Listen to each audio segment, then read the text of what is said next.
Sebastian looking at the camera, Rick looking at the camera, Joe that way into the distance, and yeah, perfect.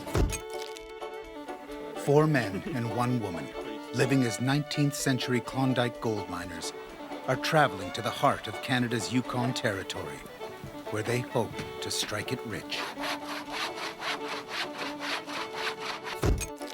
Nuggets as big as peacock eggs, the newspapers of the day wrote.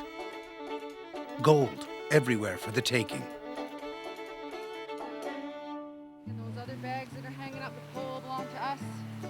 It is their 20th day in the year 1897.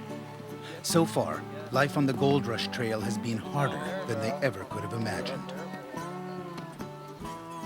Andrea Bellon, the granddaughter of a Klondike can-can girl, found that period-appropriate boots cause period-appropriate blisters. Blister, blister. Oh. And folk singer Joe Bishop was careless with his knife. So I don't know if The results were sudden and bloody. Oh, it might just hold. Yeah, I can see the tendon. Dave Delnia, a mountain climber from a town called Hope, was out of action after only 3 days on the trail. Grin and bear it, I guess. Like, what else can you do? And Rick Unruh, who has such a passion for gold that he uses scuba gear to mine underwater, also pulled up lame. It's spasming up on me, eh? You got your knife out? Yeah, if I have to, I'll just cut it so it stops spasming so much. But none of their injuries was as painful as that of 19-year-old Quebecer Sebastian Racine. While helping carry the team's boat, he hurt the part of his anatomy men across history have sought to protect. These many delays have put them behind schedule, and they now face the very real possibility of running out of food. We're on short supply of everything to last for 3 months. Is that all the vegetables we have in the little... That little jar is all the vegetables we have. This is potatoes. This is all the potatoes. Oh, neat. I counted it all the first day. You eat I told you guys.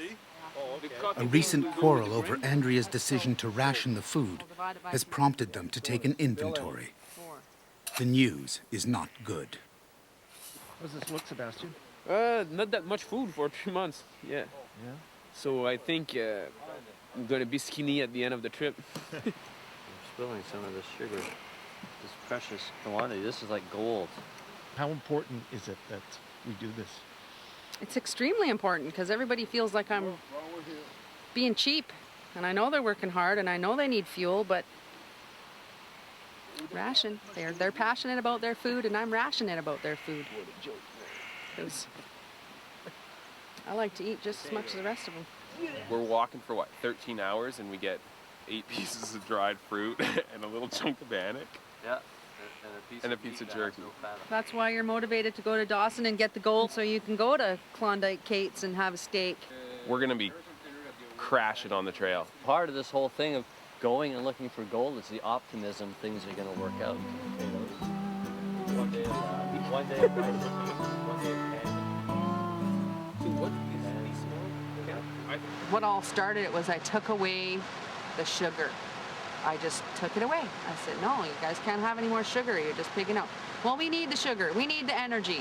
And it's, well, you're going to need the sugar and the energy because the trail's only going to get harder from here. That's the easy part back there, what we just did. The team is traveling from Dyea, Alaska to Dawson City, Yukon. After weeks of work, they've reached Canyon City, a historic rest point. They will soon begin the dangerous climb into the mountains and across the Chilkoot Pass.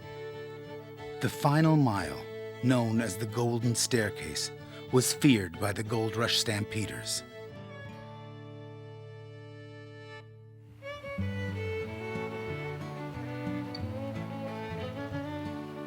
Moving day. The team is heading up the trail to a place called Sheep Camp.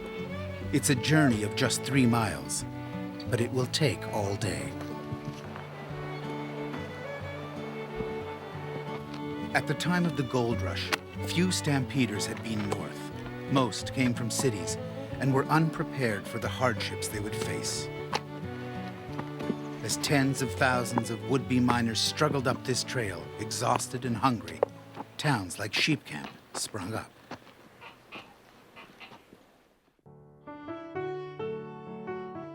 Esther Lyons was one of the many who stayed here. Here, under the summit of the Chilkoot, there are hotels and restaurants. Mr. Wilson arranged for supper, and flapjacks were ordered. They resembled stove lids, but were eaten with the relish of a dinner at Delmonico's. Sheep Camp is gone now. But the site is still used as a rest point before the climb to the summit. It's where the men of the team and their packers have stopped. Andrea has been left far behind. In 1897, this would not have happened, but the men find her tough and demanding. They keep to themselves. 2 hours later, she arrives, exhausted.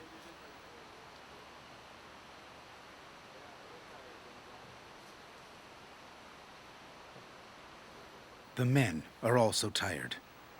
They're moving the 3,000 pounds of gear load by load, which means multiple trips.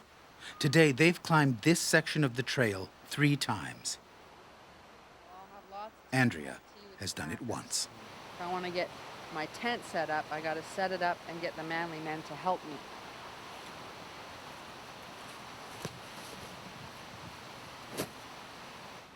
There are no volunteers.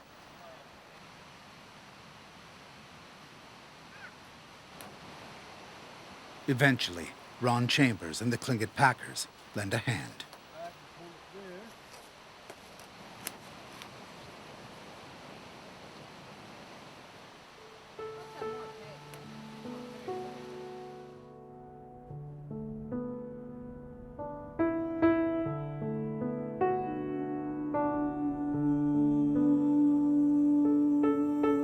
In 1897, Harper's Magazine sent a reporter to cover the army of stampeders trying to cross this pass. His name was Tappan Adney. Some say not 1 in 10 will make it. They come from desks and offices, never having done hard work.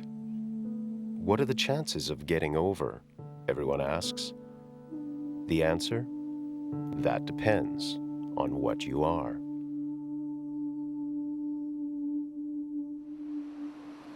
Day 22. A time for their own answers. They have decided to try the tough climb to the Chilkoot summit. Might be a little bit slippery, might be a little bit foggy up there, but we're going to go anyhow and at least get an idea what the trail's like on the way up there. So give us an idea of how long it'll take us to make a trip, and then we can kind of get a little bit organized on how we want to proceed. In the nearby tent, a different decision is made.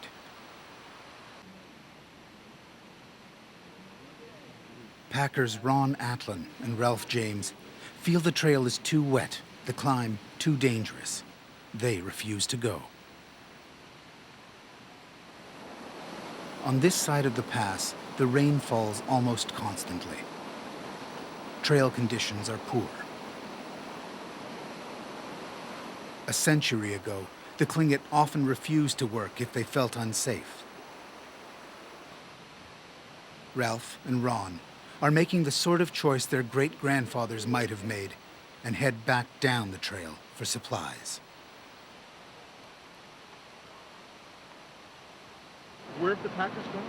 They didn't want to go up to the summit just because it's foggy, which it could be foggy for, weeks on end. We talked about it last night that everyone was going to the summit today, and that was the plan, and we had no idea that their plans had changed until they started walking out of camp. So why don't you guys just fire them? Because they're still carrying some, and that's better than nothing. What would the Stampeders have done? Well, I suspect we'd have just let them go and found some new packers that we're a little more compliant. But I haven't seen any fresh ones going by, so we're just kind of stuck with what we got. The packers have actually, they've notched themselves up in my book quite a lot now, because they're actually looking after me better than the white men folk are. You know, they worry about me. They make sure I have all my firewood. They make sure I have everything I need so that I can do my job. All right, Okay, well, who knows the way? let's start walking. I don't know, but the trail goes this way. Left, okay.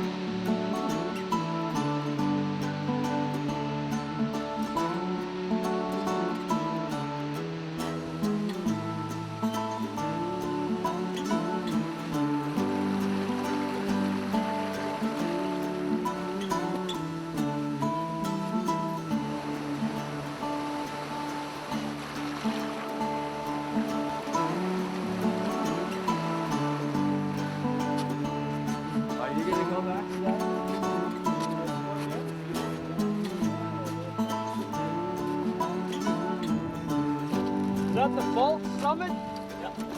Is that where the trail goes? Walk on the snow, yes. Looks like it, eh?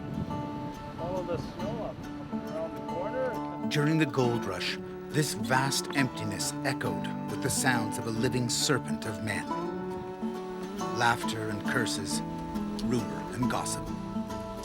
All anyone knew for sure was that the trail led north, over the mountains, into the future, where the fields of gold lay waiting.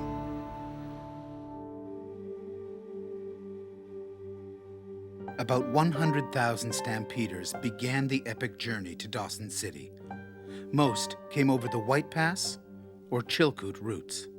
The White Pass, known as Dead Horse Pass, was safer, but longer. The Chilkoot, short and dangerous, especially the final climb. 1.5 miles of boulders and loose rock, known as the Golden Staircase.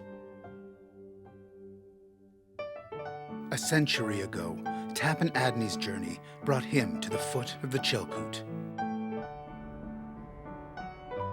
The valley rises rapidly and the trail is very bad, but the mountain is alive. At its base is a great mass of rock. This is the Scales, one of the most wretched places on Earth. The Scales was the last stopping point before the Stampeders tried for the summit. It's where the loads were reweighed, and the Tlingit often renegotiated their fees.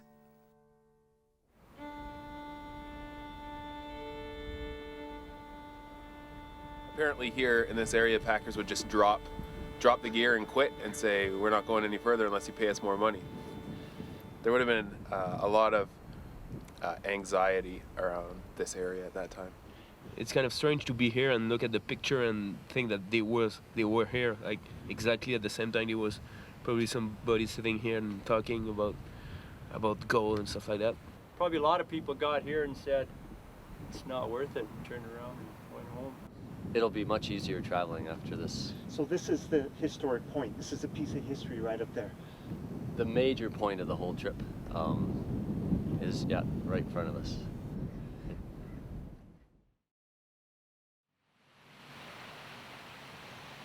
Now this morning, you guys didn't want to go on to the pass. Why was that, and what were you worried about? Well, we weren't worried too much about anything. It's just that it was blowing and then it was starting to rain down here, so it would be worse up at the pass. We knew it would be cold and wet, and so we figured we'd go down there for the day and see by overnight it's going to clear up. It's always dangerous up this high country like this, but the weather changes so fast and so easy. And if you miscalculate a step or something, you could easily sprain your ankle or break the ankle or else break your leg, and then that'll put us all in a bind, because then we got to move you to a safe place where they can come and pick you up. If the Stampeders asked the Packers to do something they didn't want, what would they say? Most likely they'd say no, they wouldn't do that. There were so many people going through here at the time, and if they didn't get along good with the guy they were working with, well, then they just went to somebody else. Back then they were a feared people. They were known as the warring tribe from the north. And that sense of pride and everything is still there. Yeah, even though that we've been intermingling with the white race for a long time now. This is the ascent that Ron and Ralph refuse to make. The Golden Staircase. In 1897, it was the gateway to a fabled land of riches. A century later, the romance is gone, but the danger remains.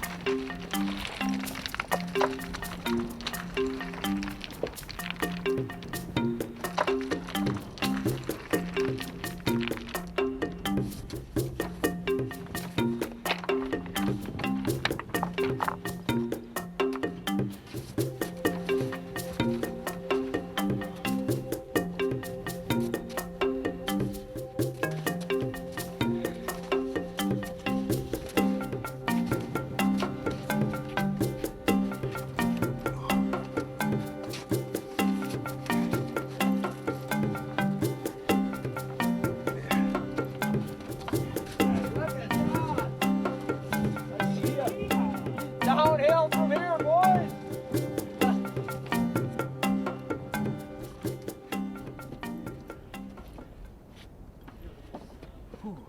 Woohoo! Nothing can stop us now. That was the real challenge, and I think we come through with flying colors. You okay, Sebastian? Oh, yeah. Yeah? Yeah. How was it? It was pretty hard, but that's the the gift at the end. Joe? It feels great. Finally to get here. Yeah, it was awesome. Yeah, it was great. It was completely unexpected. It was just, yeah, it was really, really neat.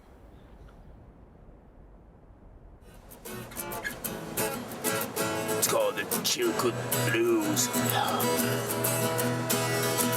I got the blues, the Chilkoot Blues, those Chilkoot Blues, I got the blues, those Chilkoot Blues. Well, I'm wearing out my feet, I'm wearing out my shoes.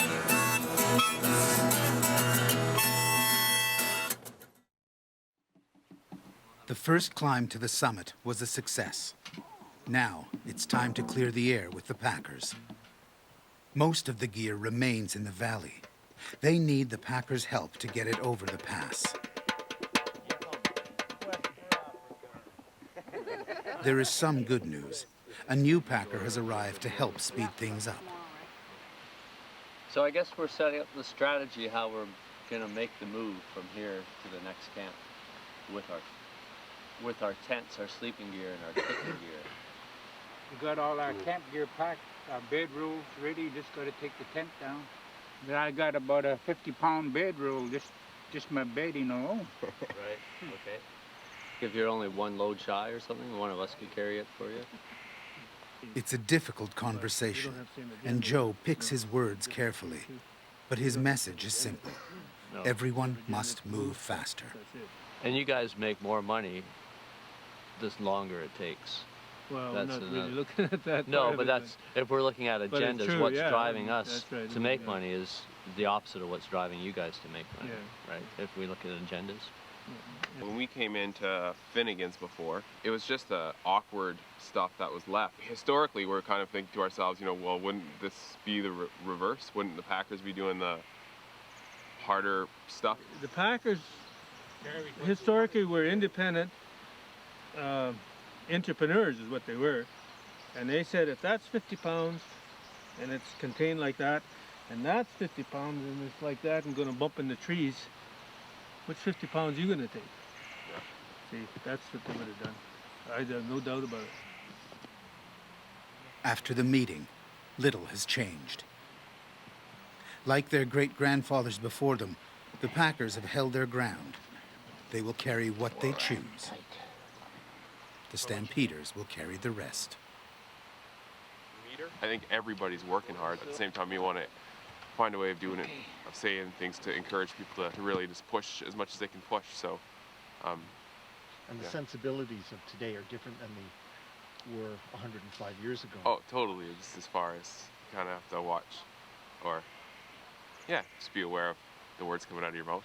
Well, they were a pretty powerful group of people in their own right already. So I can see that there must have been some heavy-duty rows going on between some of the miners and the Tlingit.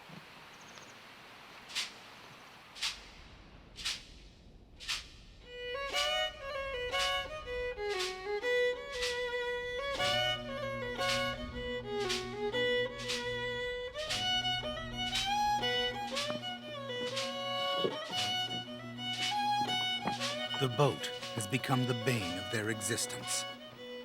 Weighing over 200 pounds, it requires most of their energy to move. And when they reach the lakes, no one knows if it will float. Worst of all, they still have to haul it up the golden staircase.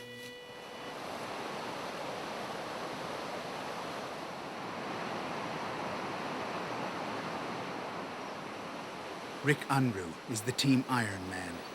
He says he'll get the boat to water if he has to carry it himself. It's awkward as hell, but it's heavy, eh? Everybody said, you know, like, we know you can do this.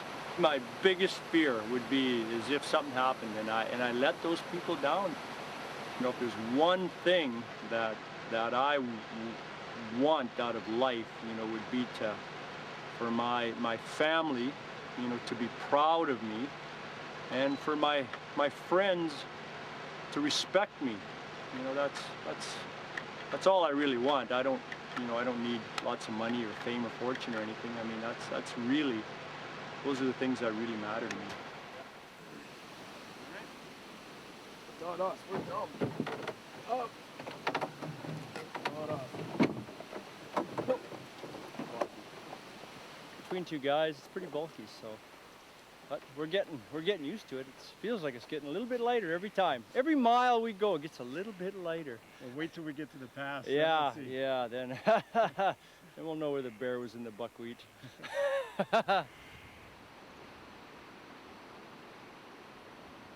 With the men on the trail, Andrea is alone at camp. But sometimes she's not so sure about that.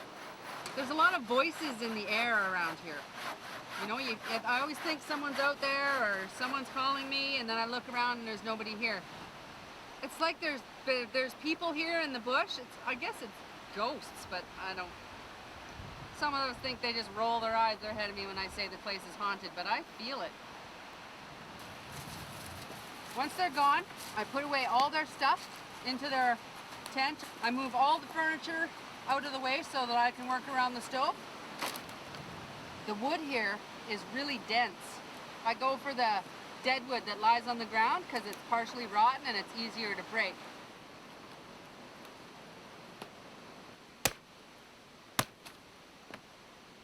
It's hard to keep clean. Everything, you think you're clean, but you're not. I have on my cleanest shirt. Look how dirty my apron is. If I wasn't wearing that, I would be absolutely filthy. What about the Stampeders? What do they do about sweat and dirt and all the things that are in their clothes from day on the trail? I really think that the Stampeders just wore their clothes until they rotted off their bodies and didn't worry about that because they just want to get over the hill and get the gold. Good job, well done. I knew you guys could do it. We didn't bring you along. It is the end of their 25th day on the trail, and most of the gear is at sheep camp. Getting it this far has been hard. Getting it over the pass will be worse. Early July. The Alaskan sun has finally appeared, drying their clothes and warming their spirits. What do you think the Stampeders would have talked about on the trail? I think food would have been one of the topics. Gold, of course, would have probably been the buzzword. So that would have been the major topic. And then there would have been talk about, they had a lot of issues to deal with going up that golden staircase, about the mounted police at the top. They would have been talking about the packers and how much they were charging. What do you think they would have been talking about? He was probably talking about girls. I think. About girls? Yeah, about the girl that are in town, and because I think there was not that much girl around here, so I think it was probably a big conversation topic. Back at camp, I don't think there was any conversation because the women are alone. I'm alone all day. I'm gonna talk to myself, and I'm gonna complain to myself about the blasted men eating my rations of bannock and not even saying thank you. Thank you, Andrea. Mm-hmm. Thank you.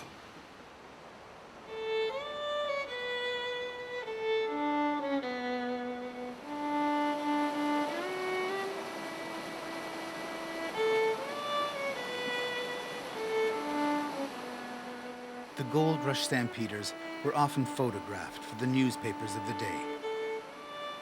Dave Dyea has been given a rare period camera to document his journey.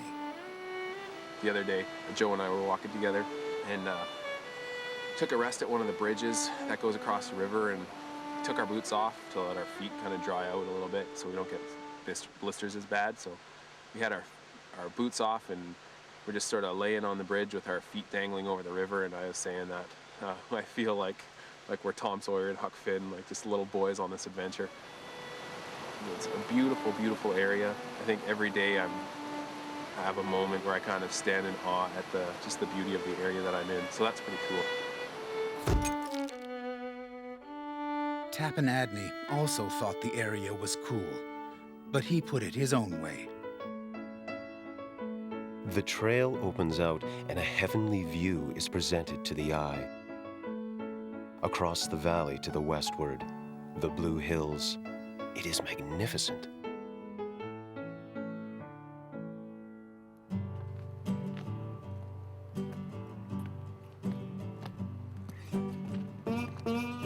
Day 30. The team has moved high into the mountains. The heat of the blazing sun, a welcome change from the dampness at sheep camp in the rainforest below. As they move through the alpine meadows, the trail becomes rockier. The risk of injury very real.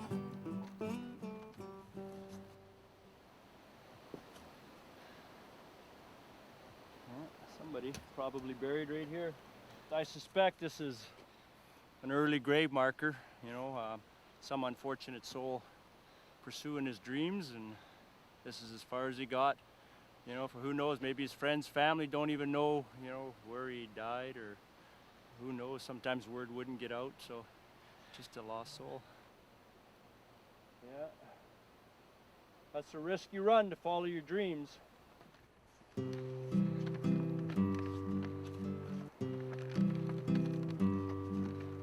No one knows how many died following their Klondike dreams. Stories from the time say 3 or 4 men a day, dead from exhaustion, infection, or avalanche.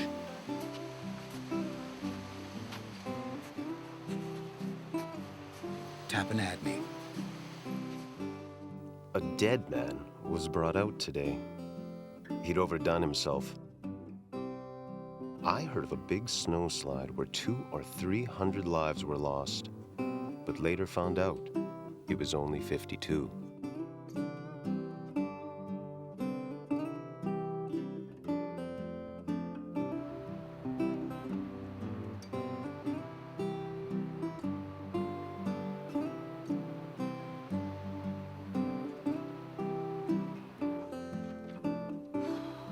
You okay, Joe, with that sled? Yeah, it's a bit awkward and heavy, but because we can't get 2 trips in a day, we're trying to get the loads heavier. Yeah.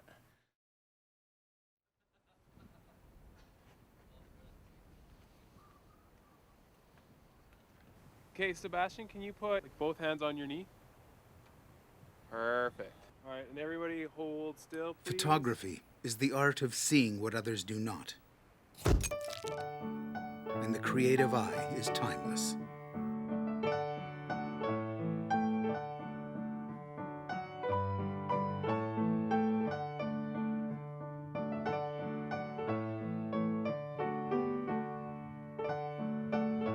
With the packers and his teammates carefully positioned, Dave Dyea opens a window in time. Great, and now you're all looking as though you're walking, so just stand just like that. Today becomes yesterday. in the blink of a camera's eye.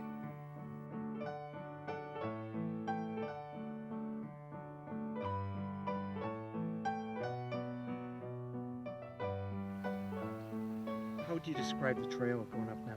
Well, right now, because of the time of the day, snow is really slippery, and there's a lot of breakthrough points, so you have to be careful. You could easily drop through and twist or injure your leg quite severely. Plus, there's a lot of rocks right under the snow, so there's always a possibility of a rock injury too. And once we get on that slope, it could be really slippery. If you fall, you might go away before you're able to stop yourself. Up until this point, this is what everybody was striving for, to get over the top. You know, the pot of gold at the end of the rainbow.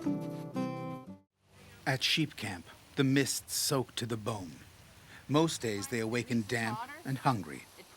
Andrea cooks what she can, but rations are short. What does the diet ahead look? Sparse. It's beans in the morning and peas in the afternoon. Bannock every other time, and we're gonna run out of butter soon. Today, they have decided to move the heavy midsection of the boat up the golden staircase. They need a good breakfast, but it's more of the same. Bannock and bannock. No, we've all been losing weight, and what we've noticed in the last week is from Dyea to here, we've been getting stronger and stronger, and now with the diet we're on, our stamina, we're losing energy and stamina, so we've peaked physically, and now we're starting to get weaker. There's just a point of the day that it's go like boom down, and it's something that happened, like I noticed in like 3 minutes. You're walking and you start to feel a little bit like, and in 3 minutes you feel like fall asleep right on the trail. I felt like that. The weather near the summit is unpredictable. Although it's midsummer, the temperature is just above freezing, and the ice wind blows heavy from the pass. This is their 30th day as a team of Gold Rush Stampeders, and it will be their most difficult. We've come prepared. We've, taken all the necessary precautions that we can possibly think of after kind of scouting it out yesterday. It'll be a struggle for sure. I think it'll be a really tough slog, but we'll make it. Sebastian?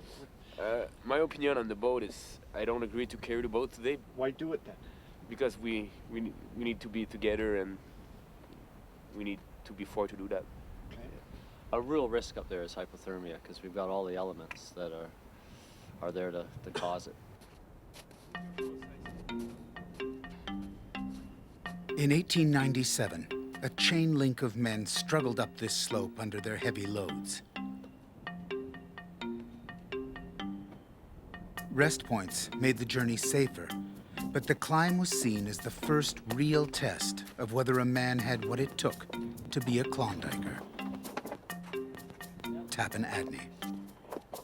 The trail is very steep.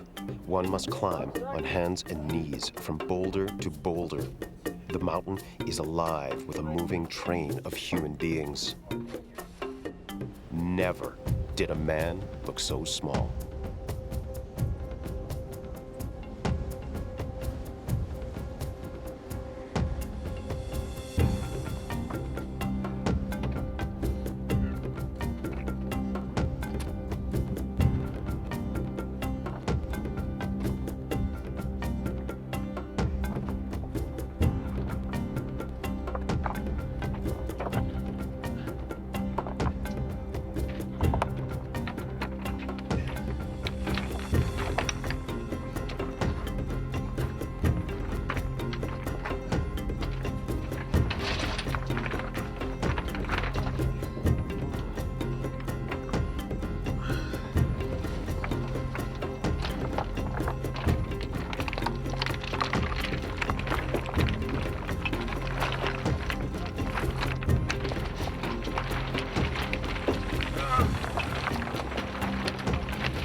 105 years a boat has come over this mountain. Well, I'm sure it is. It's probably the last time for 105 years. Yeah, you must feel pretty proud of this. Yeah, absolutely. This is a day I'll remember for a long time. Dave, I remember at the beginning you said to me one of the reasons you wanted to do this was because you wanted to do something extraordinary. That's right. I think today qualifies. I think it qualifies as well. It's a great feeling. Quite a, yeah, this will be one of those days that I remember about the trip like forever and ever. So it's pretty cool. The day has been hard won, the victory well earned. However, the pride of the moment is not just theirs. From the mist, a phantom image. 53-year-old Tlingit packer Ralph James also carries his load to the summit.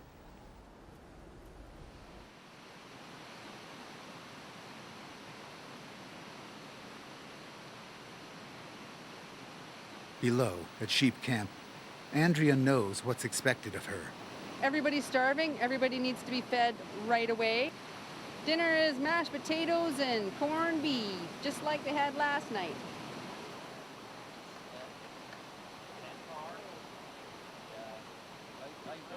Baking powder. I think we lost baking It's a night for celebration. Let's see what else I brought. The pork! Yeah! Getting their boat up the golden staircase was a triumph for this team of stampeders, but it was just one of many trips they face as they fight their way towards the gold fields, load by load by load. And the real struggles are still to come. Can they live with the constant ache of hunger? And what choices will they make if the food runs out? I'm so skinned. That scares me. Like, I'm able to see my, you will not see it, but I'm able to see my bones everywhere. So I don't know what it's gonna be in 2 months. And yeah, that definitely scares me. Day 34, a day Andrea has been dreading. She is moving their kitchen to a trapper's cabin 24 miles away. It is a marathon journey, which will take her over the pass for the first time. But like these straps, are they attached to these straps? No. So we could take this off and just carry it if we have to. The only thing I'm worried about really is this thing squirting out the bottom and... She hasn't really been packing at all, so she's not kind of prepared for this. So every time she has to pack, and we have no idea her strength or her weaknesses until she's there.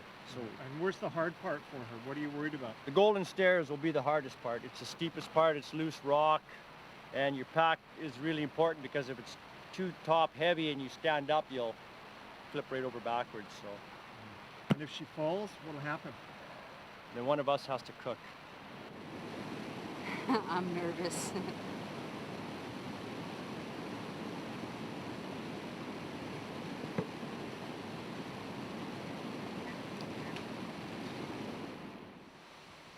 The Packers' deal with the Stampeders is over, and they will soon be returning home. Ralph James is especially proud of his efforts. His great-grandfather was Skookum Jim.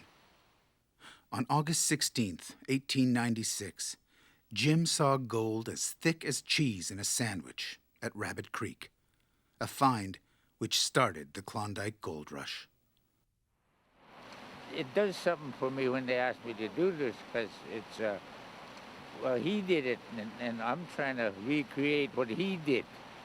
I believe he's watching me. And is he laughing?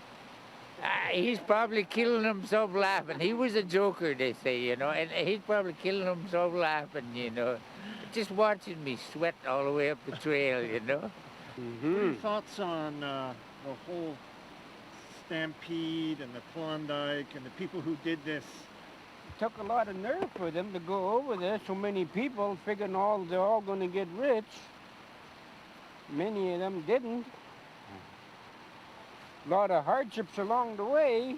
Even now in this modern time that we're doing it is pretty hard. You know, there's winners and losers all the way along, but the thing that bothers me here is that the biggest losers of all were the native people who were here. You don't see anybody around. There's no reference to them. There's no sign of their homes. My grandmother was born in this area, and there's no sign or reference to her or her people, you know, and I find that pretty sad. How's your pack feeling? A lot lighter. And I guess it'll get heavier on the other side.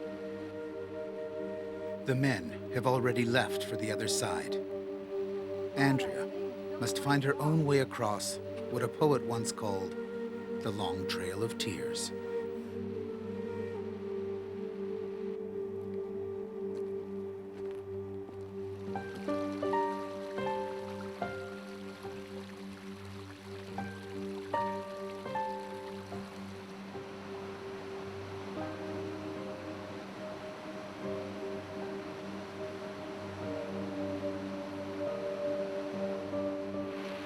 Like we should just go straight through that hump.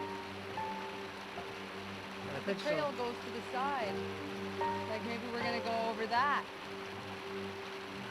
Where are the men? And why aren't they with you? Because I'm too slow. I don't know why they're not with me. I guess I'm too slow.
Next time on Klondike, the quest for gold.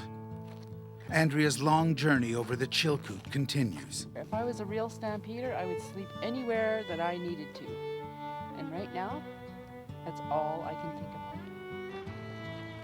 The men reach Lake Lindeman and find the boat they have carried so far leaks. This will be the least of their problems as they run out of food.